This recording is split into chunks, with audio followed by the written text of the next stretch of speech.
బీర. దీంట్లో విటమిన్లు ఉన్నాయి, మినరల్స్ ఉన్నాయి, ఫైబర్ ఉంది, కాల్షియం ఉంది. తర్వాత ఈ బీరకాయ లేతకాయలు ఇట్లా పువ్వు వచ్చినవి ఉన్నాయి కదా, నూరేసి రణమైన పురుగులు పడ్డ కురుపు అయినా కూడా ఇట్లాంటి పిందెలు నూరి రాసేస్తే కురుపు మానిపోతుంది.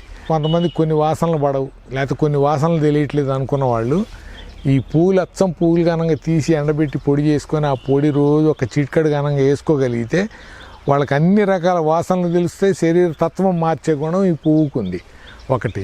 ఈ సిగరెట్ బీడీలు కాల్చేవాళ్ళు మీ మానేయడానికి ఏదైనా మార్గం చెప్పండి అని అడుగుతున్నారు. ఈ బీరతీగ కాతలు ఎంత కాసి ఎండిపోయాక మొదటి నుంచి తీగలు లావుగా ఉంటాయి.